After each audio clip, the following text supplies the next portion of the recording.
in the advent of fake news and disinformation in my country.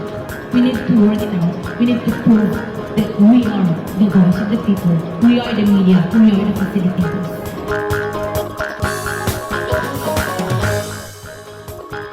Ania na ang mga balita nga nahagpat sa Newsline Philippines Information Center. Ako si Paul Palacio. Tutok na!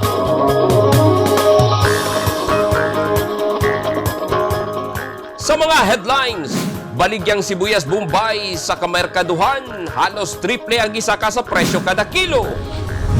Lokal nga gobyerno o pribadong sektor sa Mindanao, padayon ang pagpadala og hinabang para sa mga naapektuhan sa bagyong Odette. Armas nga gidulaan sa bata sa Hagonoy, Davao del Sur, gitunol sa kapulisan o relyenong bangos, beef steak o pansit nga paborito ni Gato C. Rizal, gibisa sa Handuraw Festival sa Dapitan City.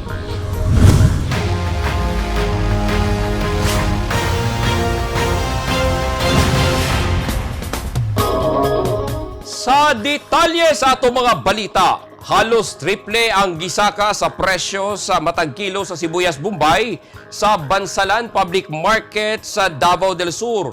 Busa ang mga tag-iya o karinderya, gilimitahan na ang paggamit ni ini nga panakot sa ilang mga nilutong putahe.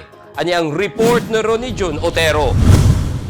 Akong naabdan nga gapamilig sibuyas Bombay sa gulay ng bayan sa Bansalan, Davao del Sur, si Aniway Rondina. Mangumpra unta siya ibaligya sa diya sa iyang gamayng tindahan sa kilometer 71, Matanaw, Davao del Sur. Apan, tungod 500 pesos naman ang presyo matag kilo karon sa baligyang sibuyas Bombay sa iyang suki, gikan sa 220 pesos na itong pizza 20, pang konsumo na lang sa nila karon sa balay ang iyang gipalit. Di nga lang sa sagyod ko mamaligya.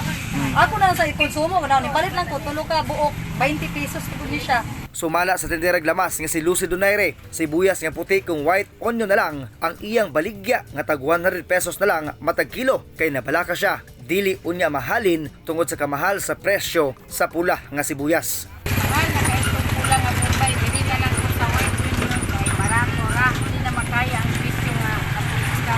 Sa akin ay 500 kilo. Apan, ang kaubang tindera ni Lucy nga si Joy Kaupit nangumpra gihapon og pula nga sibuyas bisan sa kamahal sa ilang pag-angkat sa presyo ni ini. Nagdakop daw ang Bombay. Dilo daw pa pang tinerban, walang ikan kay walang daw og ng papeles. Naman siguro mangita og pula sa atong puti kay lahi daw og lasa ang puti kay pula.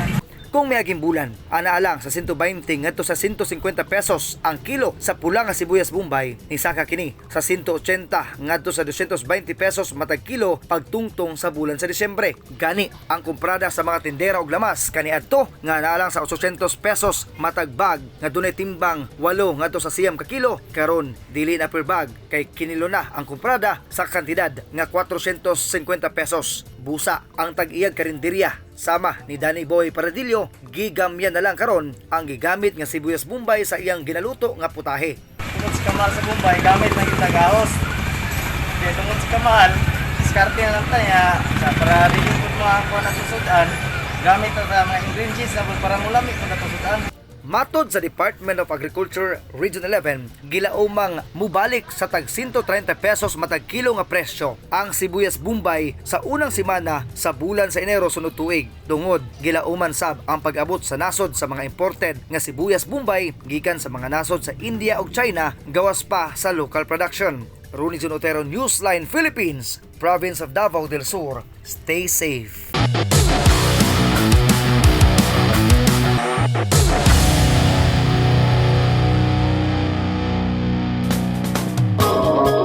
Pangisda o pangupras ang nagunang panginabuhian sa mga residente sa Masipilid Island sa Placer, Surigao del Norte. Apan human nga hapla ang mga punuan sa lubi ug nangaguba ang ilang mga bangka tungod sa bagyong Odette sa isla, problema karon sa mga residente ang ilang panginabuhian. Ani ang report ni Arjun Sabalde Ramones.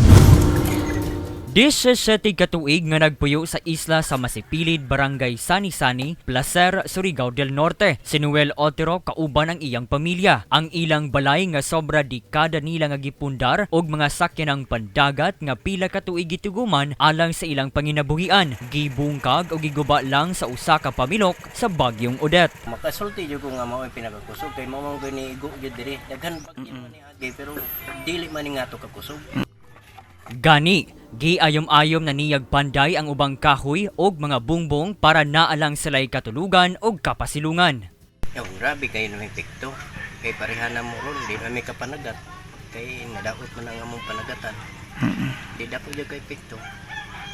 Nya, wala pa may balay na plastaran. Gawas sa kaugalingong pamilya, gihuna-huna sab ni Noel unsaon ni ini pagtabang ang pamilya sa 13 ni ini ka mga trabahanteng mananagat nga nagsaligrasab sa ilang inadlawang kita, labi pa nga nagsalig lang sila karon sa ilang pagkaon gikan sa mga gaabot nga ayuda. Wala na sab sila'y koprason kay sagad na nga hapla naman sad ang ilang gitanom nga mga punuan sa lubi sa isla. Nanawagan kay presidente og naikaluoy pareha na mong isla na mga dako kay damage kay uban gud gitutukan ang uban raman pero sa among area dire matanaw nila grabe mo pud ka igo pud.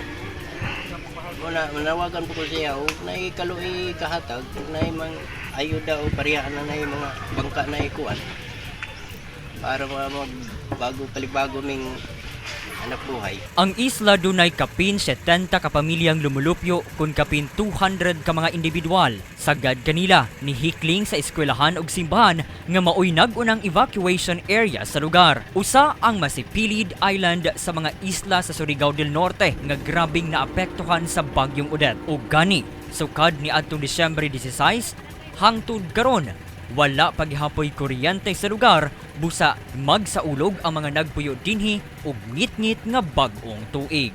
Arjun sa Valderramones, Newsline, Philippines, Caraga Region. Stay safe.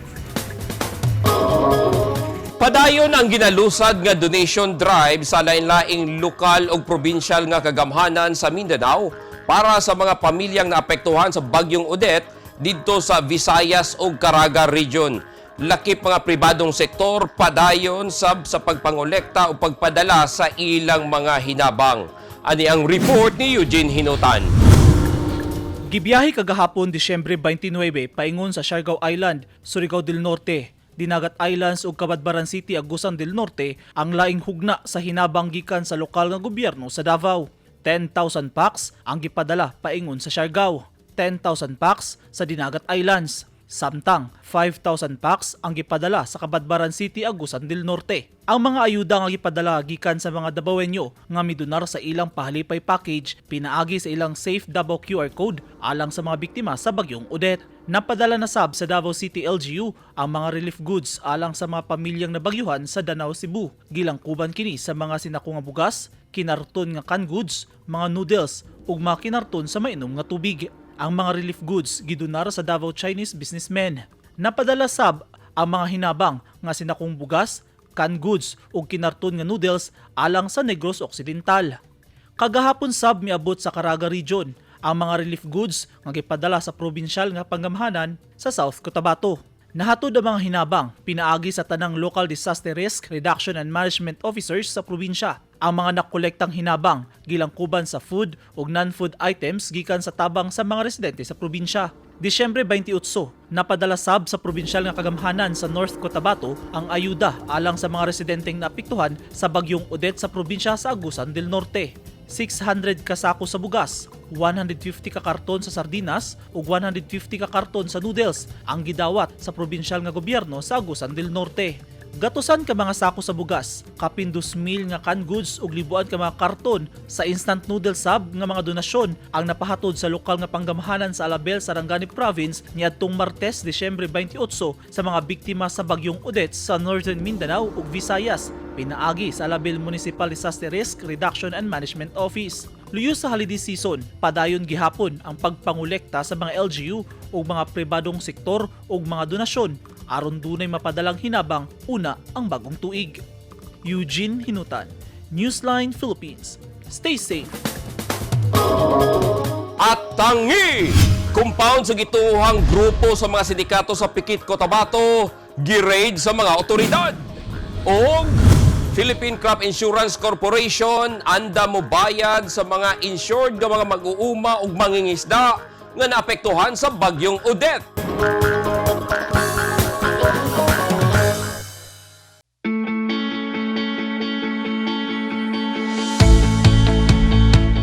Gusto ba mo og barato ug orihinal nga mga construction supply? Sa kadaghan sa imong pilian, all-in-one ang imong pagpamalit. Tara na sa 3M1 ug T-Square Lumber and Construction Supply na himutang sa Daang Hardika, Lanao ug Dayo Street, Kidapawan City. Naging mapaghamon ng taong 2020 sa bawat Pilipino at sa Philippine Charity Sweepstakes Office. Nakapanlulumo at nakapanghihina, ngunit hindi tayo kapwa susuko. Mula noon, ngayon at sa hinaharap, asahang makakasama ninyo ang PCSO sa pagbangon ng Pilipino sa anumang pagsubok. We will get through this crisis as one nation. Ang mga taong dunay mga ginahambin nga mga grabing mga balatian o comorbidity, hilabi na ang mga senior citizen, sila ang mas delikado nga maigo sa coronavirus disease COVID-19. Busa dubling pag-amping ang himuon og tambali ang mga ginahambin nga mga sakit. Ang pagtumar sa Bilongga Gold Herbal Capsule is a food supplement makatabang aron mapunggan nga musamot ang mga balatian. Turmeric o luyang dilaw ang nagunang sagol sa Bilongga Gold. Gisagulan og sodium ascorbate o vitamin C aron mas mulig-on ang immune system. Ang Bilongga Gold Herbal Capsule mapalit sa mga butika.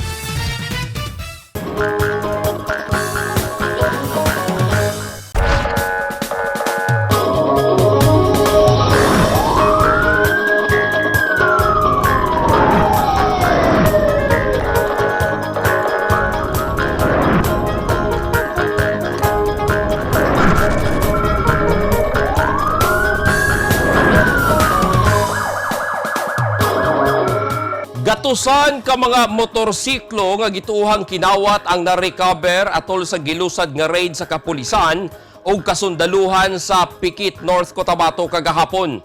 Ang gi-raid nga compound gituhang iya sa syndicated crime group kung asa 5 kanila ang namatay ug 4 ka mga personahe sa kapulisan ang nasamdan sa insidente.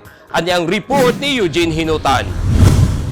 Milusad og usa ka halapad nga operasyon ang mga sakop sa Regional Office 12, Kasundaluhan ug Highway Patrol Group batok sa gituhang syndicated crime group sa usa ka compound sa Barangay Gukutan, Pikit, Cotabato, alas 3 sa kadlawon kagahapon Disyembre 29. Target unta sa operasyon ang usa ka Joel Manampan alias Maula Manampan, kinsa dunay warrant of arrest sa duha ka kasong murder ug gikonsidera nga usa ka most wanted person sa rehiyon. Ang target suspect dunay monetary reward nga 175,000 pesos, kinsa residente sa nasgutang lugar. Upon approach na po ng operating team natin, dun sa target, they were fired upon by the suspects. Kasama na rin po yata yung mga kagrupo niya. And nagkaroon po ng armed confrontation between the operating troops, which is a joint task force po ng mga SWAT units ng Police Regional Office 12. Dugang ni Police Lieutenant Colonel Joyce Berey, 5 ka mga sospek ang namatay atol sa pinusilay. Samtang dunay 4 sab gikan sa tropa sa gobyerno ang samaran. Hinuon, luwas na sila karon sa peligrong kahimtang kinsa daling gidala sa ospital. Gilubong sabdayon sa ilang mga pamilya ang mga namatay subay sa Islamic Funeral Customs. Padayong ginapangita karon ang target sa operasyon nga si Manampan kinsa nakaikyas atol sa clearing sa lugar. Giban abanaang anaa sa 400 ka mga klase-klaseng motorsiklo nga kinarnap ang na-recover sa mga otoridad gikan sa dapit. Nakakumpiska sab ang mga otoridad og klase-klaseng armas, eksplosibo o gituuhang uniform sa mga miyembro sa sindikatong grupo. Gisakay sa mga pulis sa 8 ka truck ang na-recover nga mga motorsiklo o gikustudiya karon sa Cotabato Police Provincial Office sa Barangay Amas, Kidapawan City. Samtang gikustudiya sab sa Regional Forensic Unit sa Police Regional Office 12 ang mga na-recover nga mga armas o eksplosibo. Eugene Hinutan, Newsline Philippines. Stay safe. Gikustudiya na karon sa Malalag ug Hagonoy Municipal Police Station sa Davao del Sur ang duha ka mga armas nga napalgan sa managlahing lugar. Samtang ginasusi pa sa mga otoridad kung kinsa ang mga nanag-iya ni ini. Aniyang report ni Ronnie Jun Otero.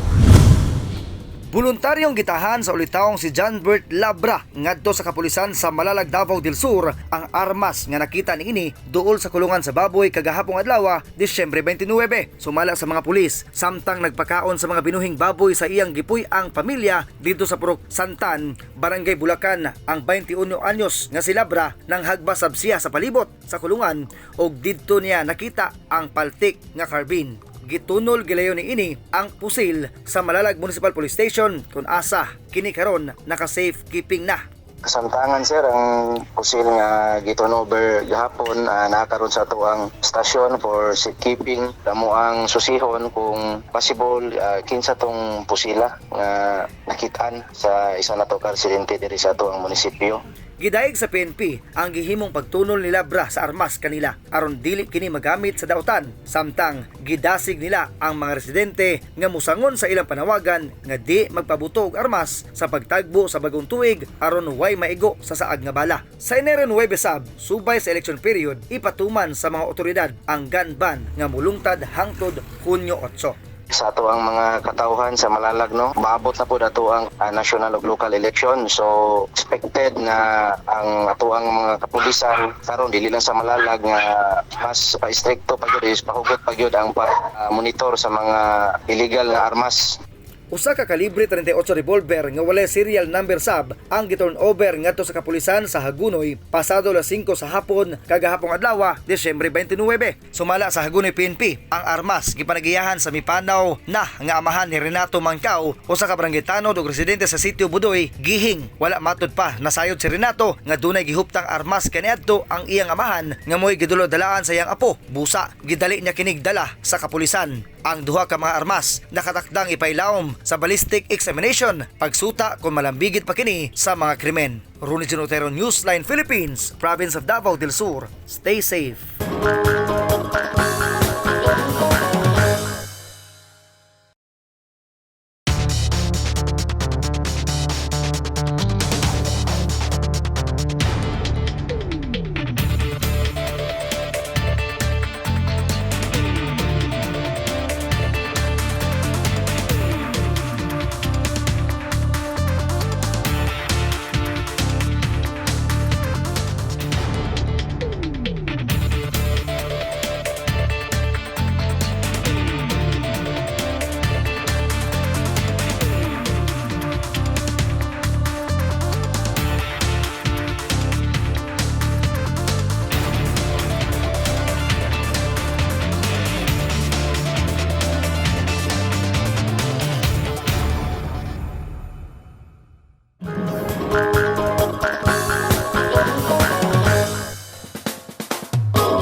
Mitunol sab sa ilang hinabang ang mga regional offices sa Department of Agriculture Mindanao Cluster alang sa mga naapektuhan sa Bagyong Odette. Andam sa bubayad og halos 830 million pesos ang Philippine Crop Insurance Corporation sa insured nga mga apektadong mag-uuma og mangingisda. Ani ang report ni Arjon Sabalde Ramones.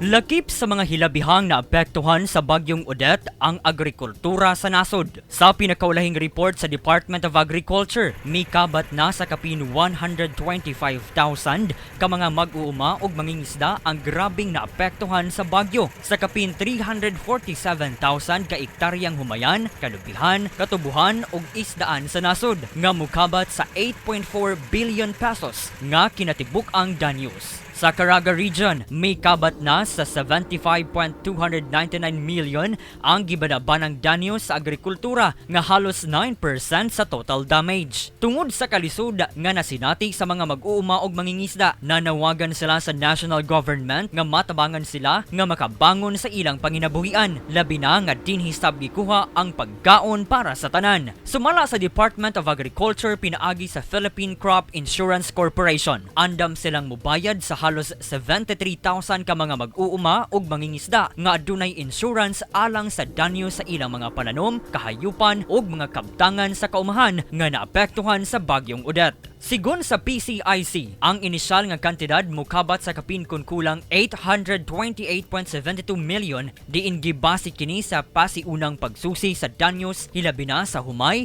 mais ug high value crops. Lakip na usab sa naapektuhan ang livestock ug non-crop agricultural ug fishery assets. Diin sagad ni ini ang mga gagmay nga bangka. Samtang gitunol sab sa mga regional offices sa Department of Agriculture, Mindanao Cluster ang ilang mga tabang ngadto sa mga naapektuhan sa bagyong Odette. Sama sa relief packs nga gilangkuban sa kinilong bugas, tubig, gulay, canned goods ug mga used clothing ug halos 2 million ka pesos nga cash assistance. Arjun Sabalde Ramones, Newsline, Philippines, Caraga Region. Stay safe.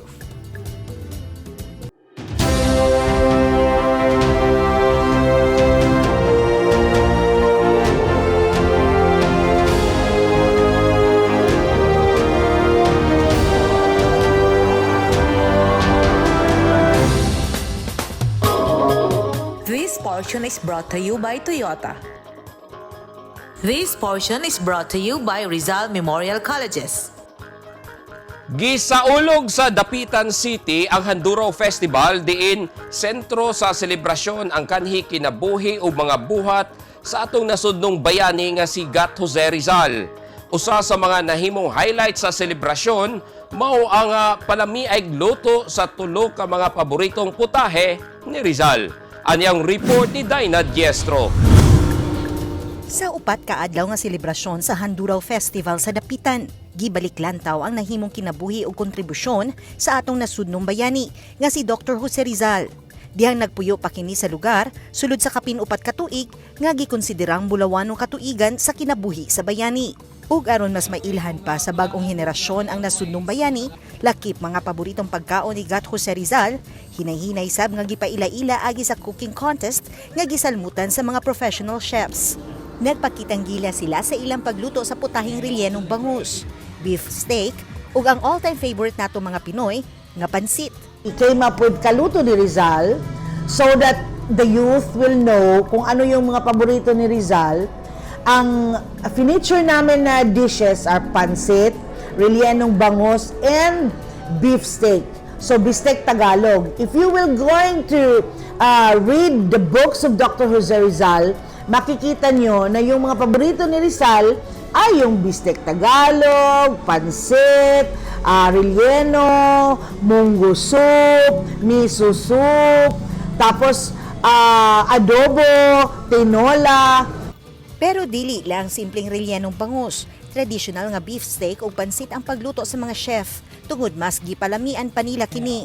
Ang rellenong bangus kani adto nga ginabutangan lang sa tiyan og mga sagol o panakot, karon mas nahimong nanam ang kalami niini tungod sa gidugang nga mga sagol sa pinya, raisins ug uban pang mga panakot. Ang traditional nga beef steak sab gidugangan pa og mga gulay aron mas mahimong masustansya. Mentras ang simpleng pansit nahimo ng pansit sisig. Tungod ang halang-halang nga panimpla sa sisig, gitimpla na sab sa gisadong pansit. Sumala ni Chef Angelito Asombrado, 15 ka tuig na nga nagaluto, wa siya magtuo nga ang kanunay niyang ginalutong beef steak o pansit, usa di ay sa mga paboritong pagkaon ni Gat Jose Rizal. Paborito po. Pinoy dish po to. Experience for presentation dish like this. Excited, super excited po ma'am. Naimbitahan kami dito, pinasali kami. Kini nga selebrasyon, kabahin sab sa paghandom sa ika-125 katuig nga kasumaran sa pagkamartir ni Dr. Jose Rizal. Dinah Diestro, Newsline Philippines, Province of Zamboanga del Norte. Stay safe! Ugmo kadto naghingpit sa mga balita nga nahagpat sa Newsline Philippines Information Center. Alang sa dugang balita, bisitaha ang website nga www.newsline.ph, sa Facebook page, Instagram, newsline.ph, ug sa Twitter, newsline.ph. Kung aduna mo'y mga balita o impormasyon sa iyong tagsa-tagsa ka mga lugar sama sa sunog ug baha, mamahimo ka na ninyong i-share pinaagi sa Newsline Messenger. Makita usab ninyo sa Channel 50 sa Sky Cable sa Davao ug General Santos City. Channel 49 ug Channel 50 usab kita sa NCTV and Cable TV sa North Cotabato. O mo-subscribe kita sa YouTube channel sa Newsline Philippines. O syempre, sa app nga TikTok. Ako si Paul Palacio, Dagang salamat and stay safe!